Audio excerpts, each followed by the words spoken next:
NFPA for the continued support to the population program. Ladies and gentlemen, permit me to now invite Professor Pamela Mbabazi, the chairperson of the National Planning Authority, to make her remarks, and thereafter, Madam, I request Prof that you'll help me invite the Minister. Thank you so much.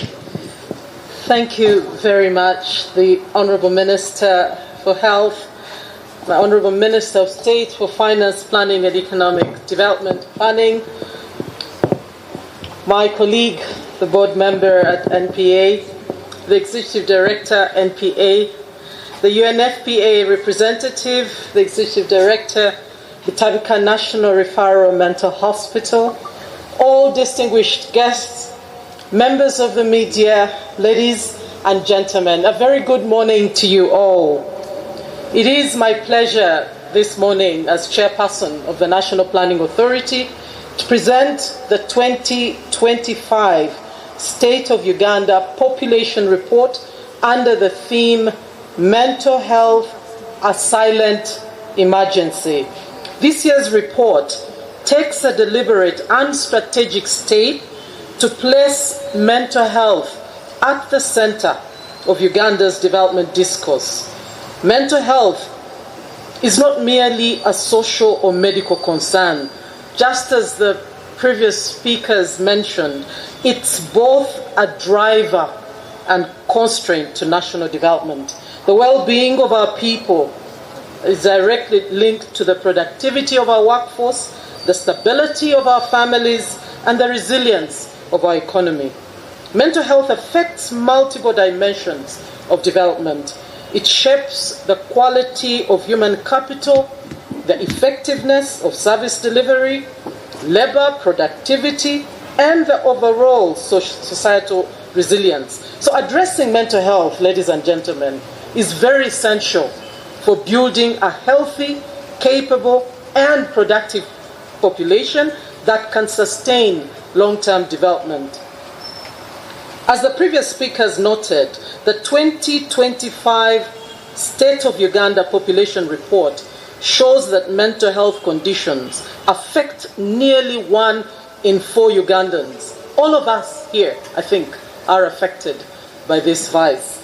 We either know of somebody we are caring for, or we are also partly mental.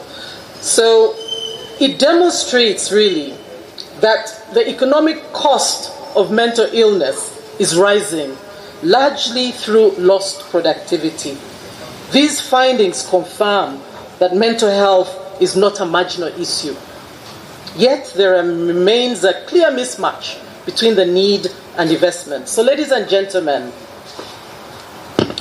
this reality calls for a deliberate shift in how mental health is prioritized, is financed within our national systems. And I think having this report at this critical time is very timely. I think all of us need to galvanize our interests, our efforts, and see that we make a difference. We cannot go on as business as usual.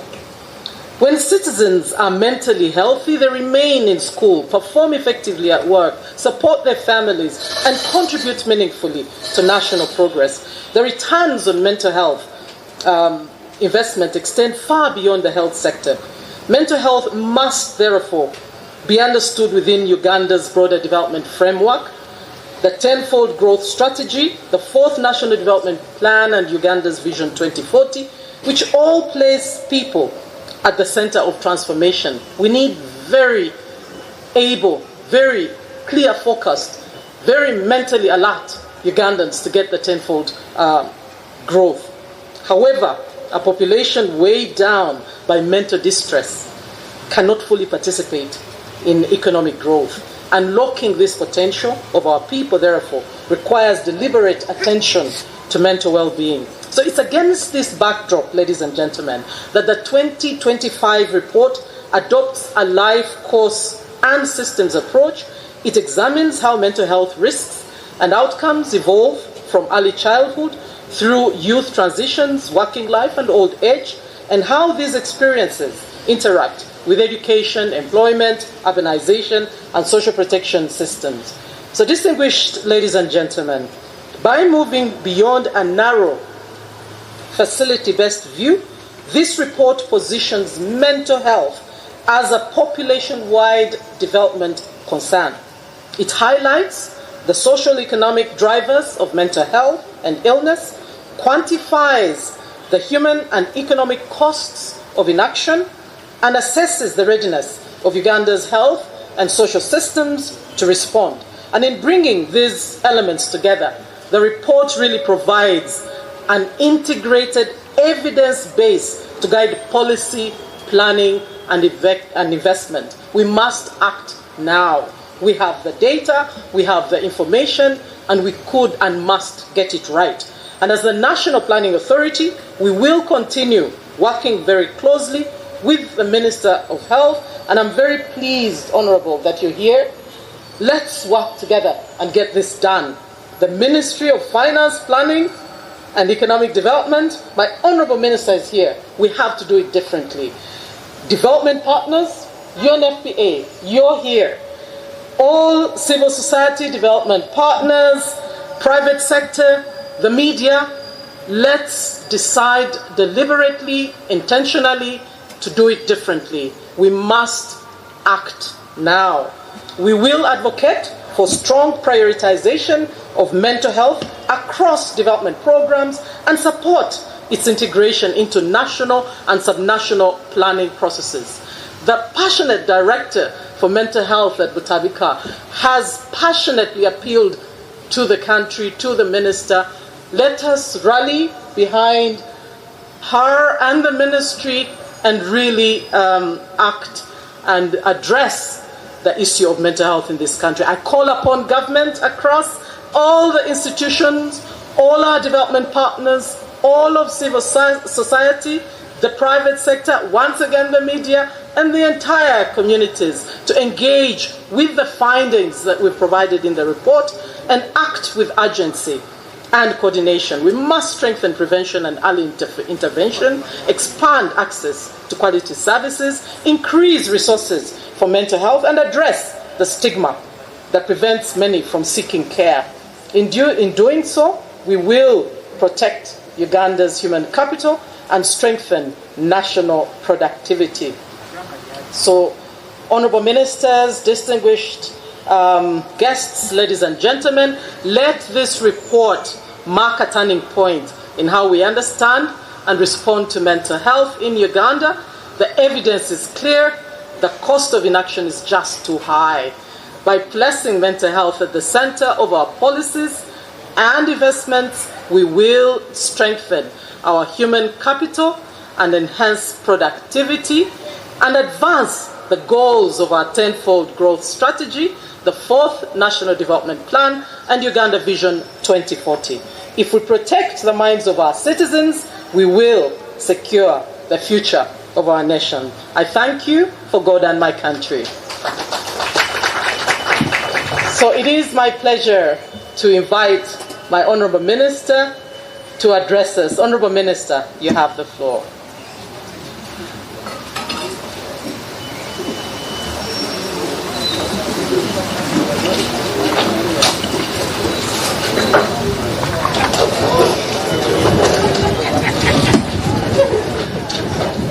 I'm coming with a storm.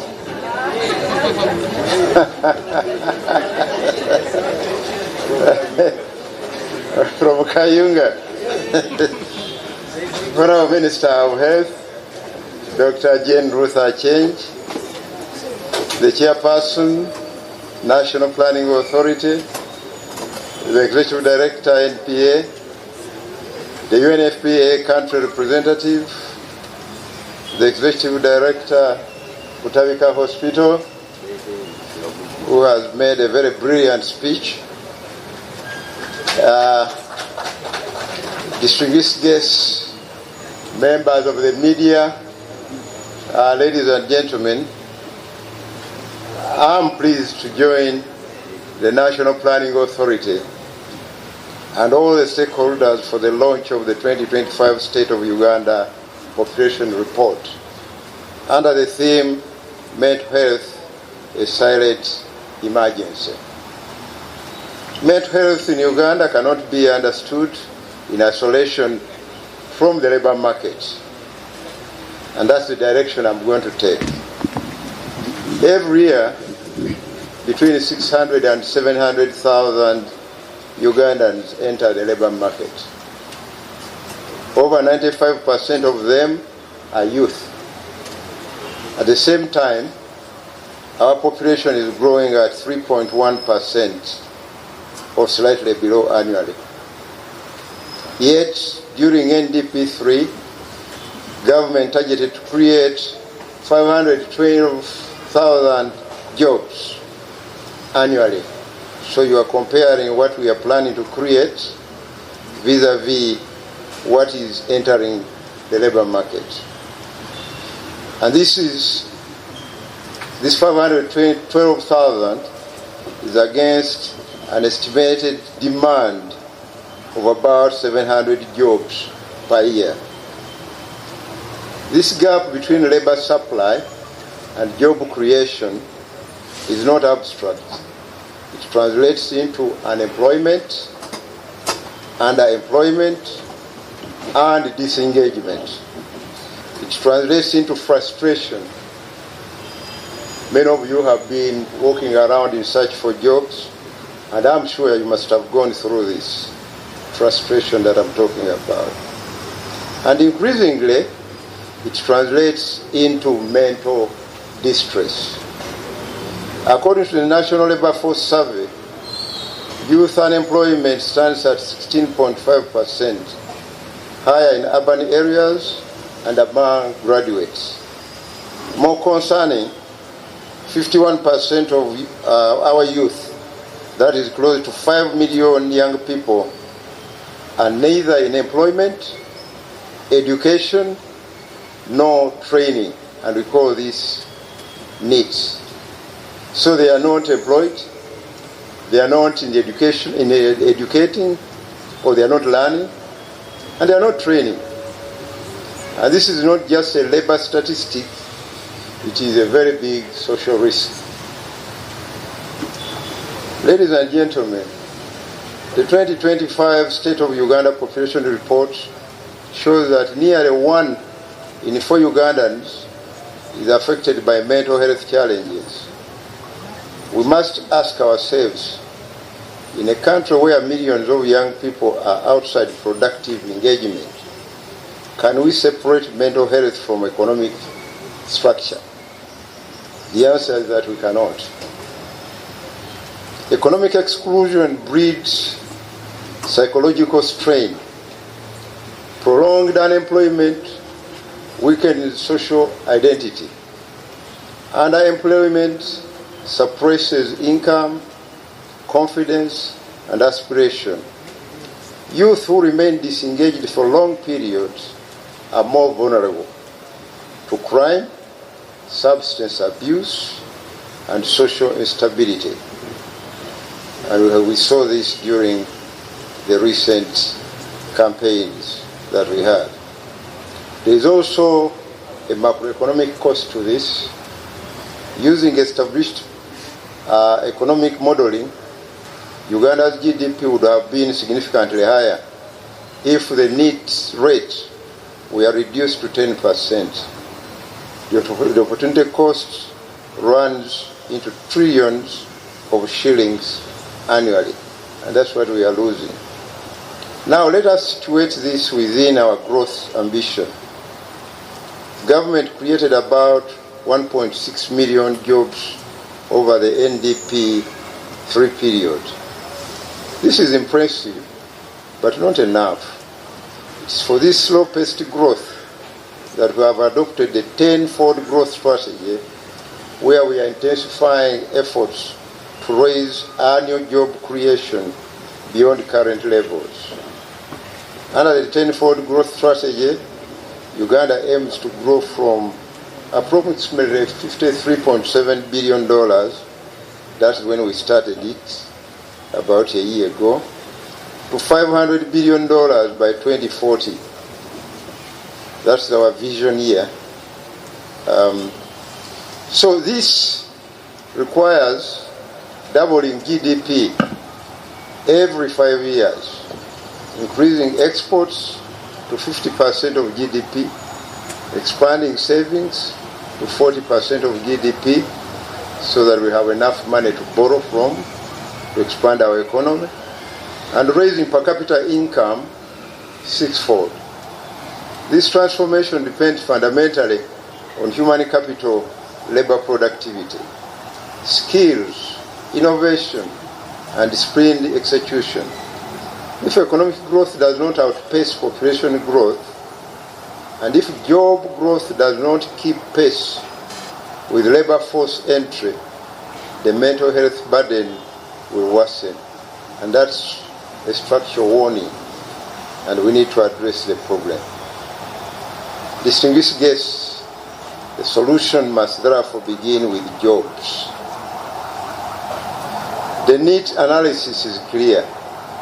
To reduce needs from 51% to 10% over 5 years, Uganda would need to create close to 700 jobs per year, above current performance.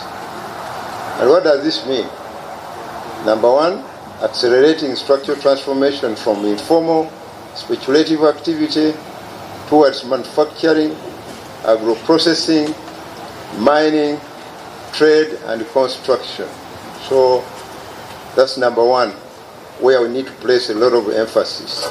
Number two, strengthening industrial policy under the 10-fold growth strategy. We need to expand the industrial sector actually across the country, because this mental problem we are talking about is coming from all regions of the country. Improving coordination of employment interventions, including reform of the National Employment Council. Number four, ensuring skilling aligns with the industry demand, particularly through industrial hubs and industrial-led training models. Using the parish development model, number five, to identify and reintegrate needs at parish level. And number six, using schools and training institutions as change agents for community transformation. We must also examine the macroeconomic coherence, monetary policy, taxation. Some people feel overtaxed and they run mad. Cost of credit, this is also a problem. Cost of doing business. These affect farm survival and job creation. Some farms fail due to some of existing policies and jobs disappear. When jobs disappear, mental strain increases. Mental health is therefore not only a health sector matter, as it has already been said, it is an employment elasticity issue. It is a structural transformation issue.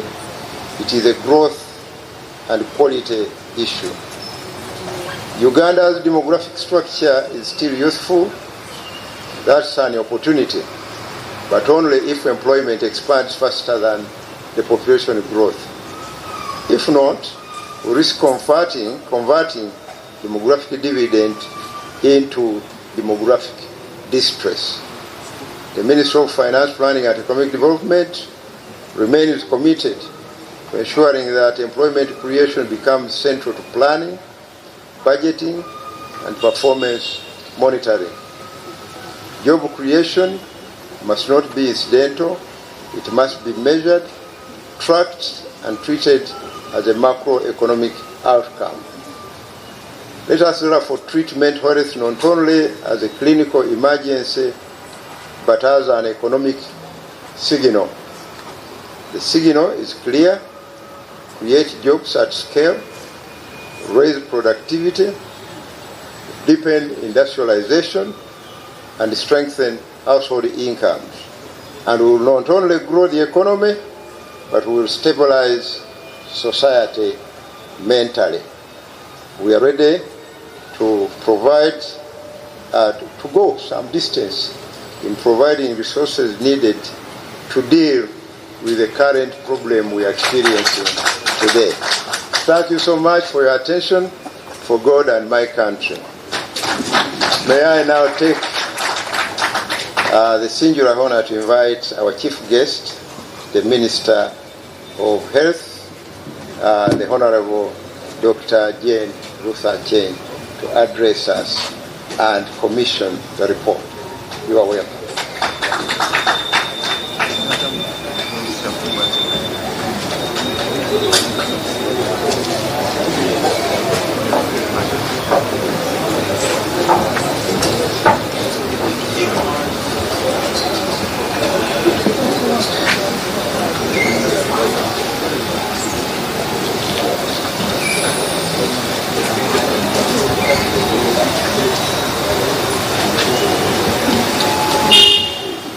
The Minister of State for Finance, Planning,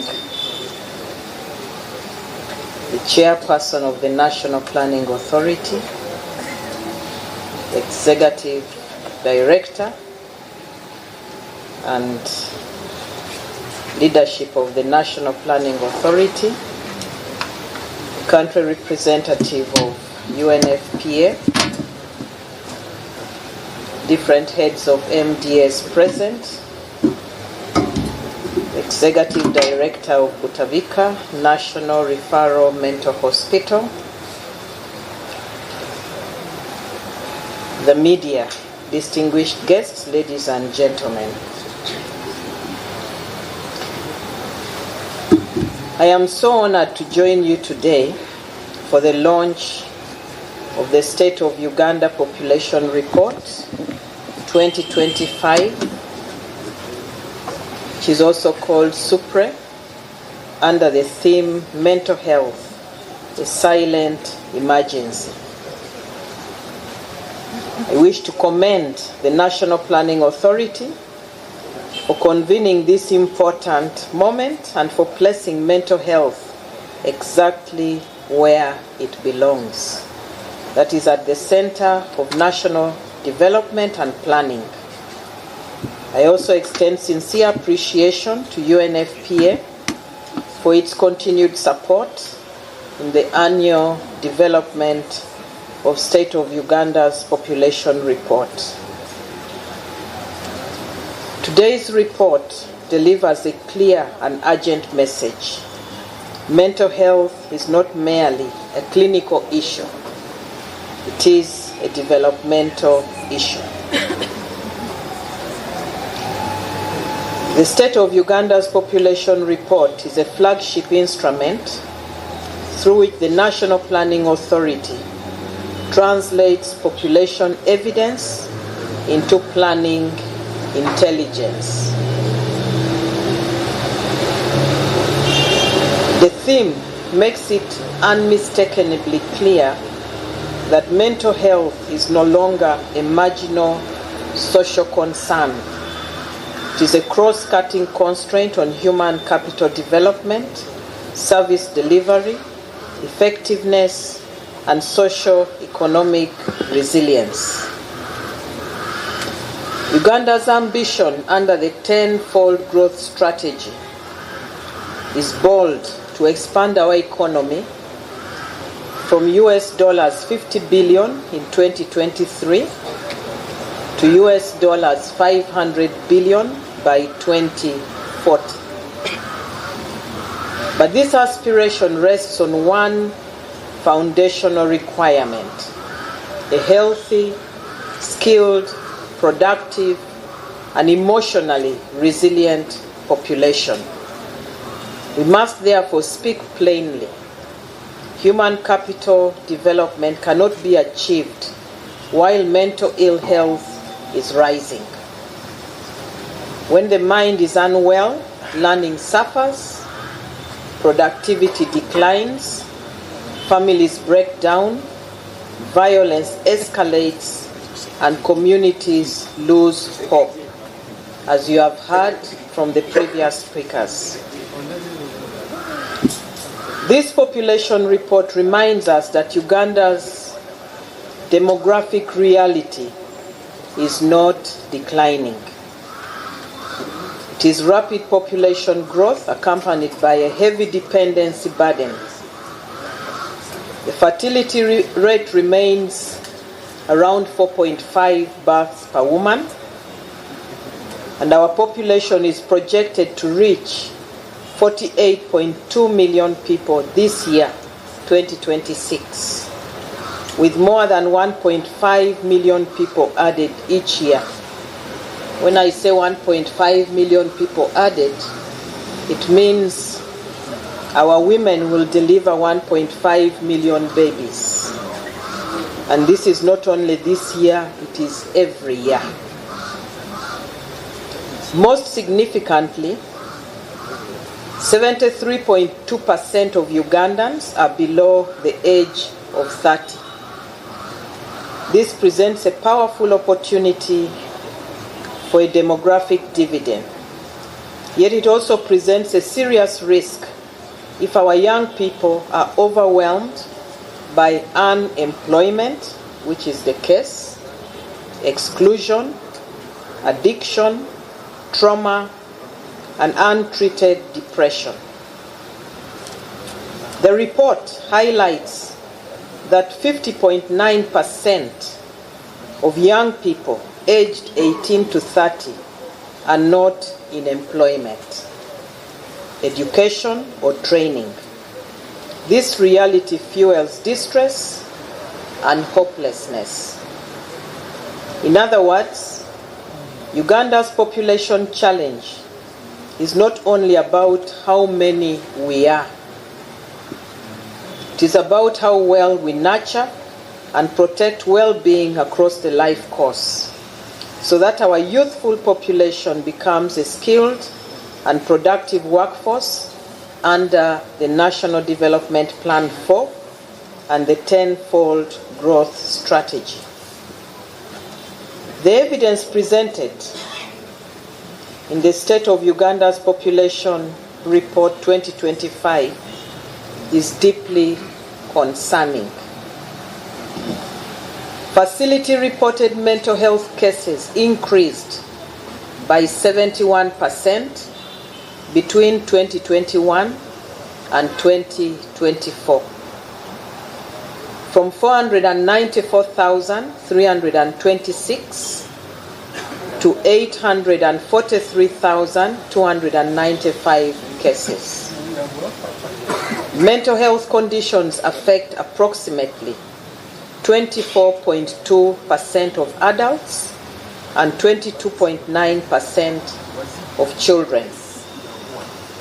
Yet fewer than 1 in 10 people who need care receive appropriate support due to infrastructure gaps, workforce shortages, stigma, and limited financing. These are not abstract statistics. They represent families under strain, classrooms disrupted, workplaces diminished in productivity, and communities carrying silent pain. The report also makes it clear that mental health is not only a social burden, it is a major economic burden. In 2021, direct expenditure on mental health care amounted to Uganda shillings 137.3 billion.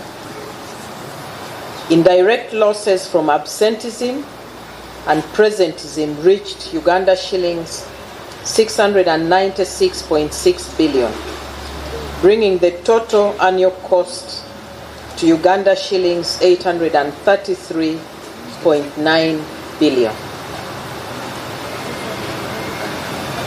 The monetary value of disability adjusted life years, what we refer to as the DALYs, lost to mental disorders rose from Uganda shillings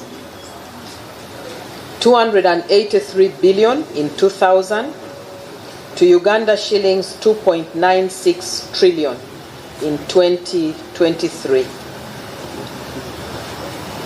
Under a business as usual scenario, total economic losses are projected to increase from approximately US dollars 1.1 billion in 2024 to US dollars 4.5 billion by 2040. The truth is simple and unavoidable. The cost of inaction far exceeds the cost of strategic action. The report also challenges us to confront critical intersections. As you heard from the country representative of UNFPA, I'll take us through 3 of the intersections. First is the link between mental health and sexual reproductive health. Adolescents constitute nearly a quarter of our population, 24.9%, or 11.4 million young people. 1 in 4 girls aged 15 to 19 has had a child or is pregnant, with many pregnancies unintended. Early sexual debut remains common. Mental health profoundly shapes sexual reproductive health outcomes. Psychological distress and low self-worth increase risk-taking. Trauma undermines consent and healthy relationships. Depression affects care seeking during pregnancy and the postpartum period. Substance use increases unsafe sexual practices. And stigma keeps survivors away from services. Integrating mental health into adolescent health, maternal health, and post-gender-based violence care is therefore not optional. It is essential. Second is the link between mental health and gender-based violence. The report indicates that 44% of women and 39% of men aged 15 to 49 years have experienced physical or sexual violence, and 17% of women have experienced sexual violence. Mental health and gender-based violence reinforce each other. Survivors are more likely to experience anxiety, depression, post-traumatic stress disorder, and suicidal ideation. At the same time, untreated substance use disorders, unmanaged anger, childhood trauma, and severe distress can fuel violence and household instability. Third is the link between mental health and population pressures. Rapid population growth, high dependency burdens, and socioeconomic strain place psychological pressures on families, caregivers, and young people, undermining education, productivity, and social cohesion. Mental health is therefore not separate from population planning. It is central to achieving the demographic dividend under the National Development Plan 4. In response, the Ministry of Health is committed to a comprehensive paradigm shift towards integrated, community-based health services aligned with the NDP4 and primary health care priorities. We therefore plan to do the following. We will embed mental health into nationwide primary health care through standardized screening, treatment, and referral protocols. We will also empower the village health teams and community health extension workers as the front line for early identification and follow-up. We will expand the workforce. You heard very clearly the director of Butavika talking about health workforce challenges. We'll expand this through task sharing and recruitment to address a critical shortage of more than 5,300 mental health workers that are required in the various positions. We will also reposition Butabika Hospital as a center of excellence to enforce regulatory standards under the Mental Health Act and strengthen the data systems to integrate mental health indicators into routine reporting and accountability frameworks. I am extremely happy that the Minister of Finance clearly indicated that they will provide the budget. You only stopped short of stating how much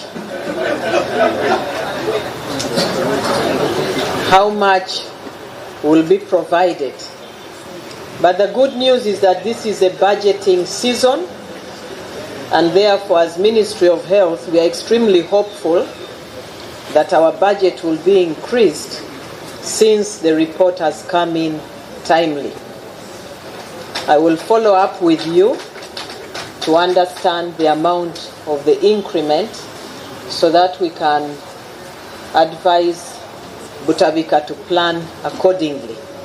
But I want all of us to go with hope that this will be addressed. As I mentioned, no single ministry can address this challenge alone. We therefore commit to a whole of government and whole of society response, working closely with the National Planning Authority, the Ministry of Finance, the Ministry of Education, local governments, cultural and faith-based leaders, development partners, and the communities. Together we will expand prevention and psychosocial support in schools and communities. We will integrate mental health into platforms for sexual and reproductive health, gender-based violence response, HIV services, and maternal health. We commit to reduce stigma through sustained public education, and also to mobilize both domestic and international financing guided by the economic imperative that inaction costs far more than investment. Ladies and gentlemen, the State of Uganda's Population Report 2025 sends a clear message Uganda must not ignore. Mental health is a silent emergency and a development emergency. The future of our demographic dividend, the success of the National Development Plan 4 that also captures the expansion of Butabika, and the credibility of our transformation agenda depend on the well-being of our people, both mind and body, if we are to protect the gains that we have already put in place.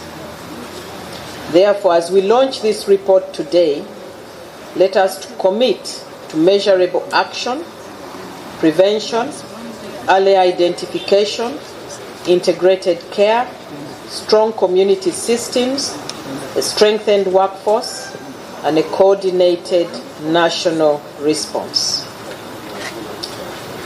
I want to thank all of you for the support that you have been giving to the health sector.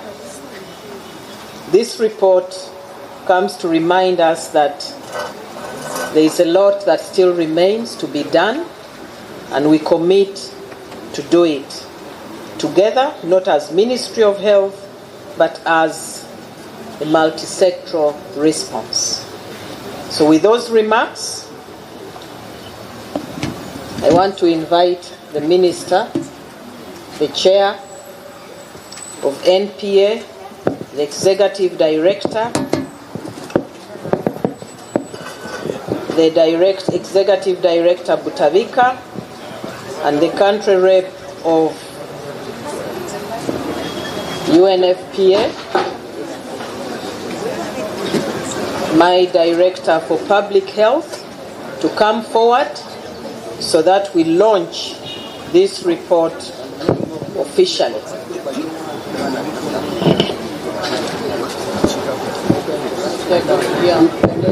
Yes, we're going to sign.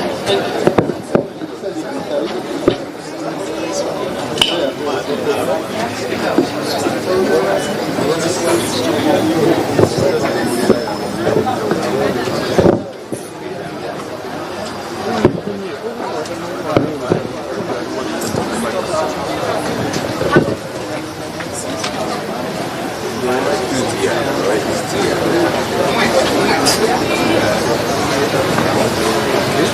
you.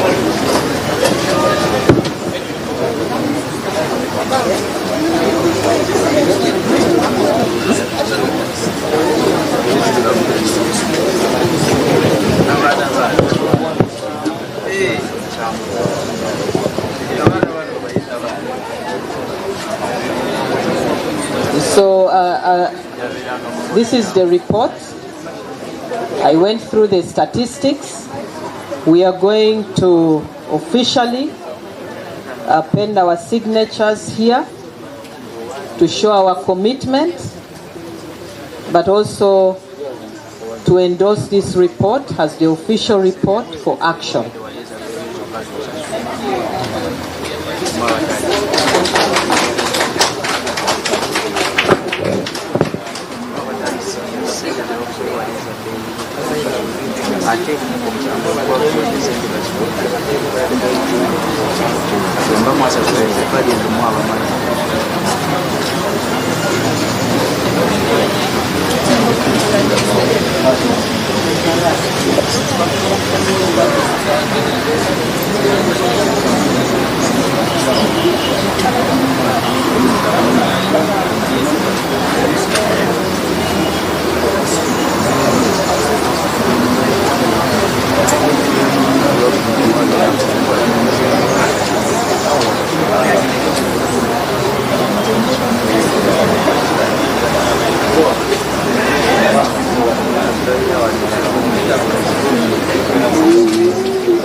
Nomsho is anything nekatete mbaraste. Ubre kutunga meyawe haza kandi kwinena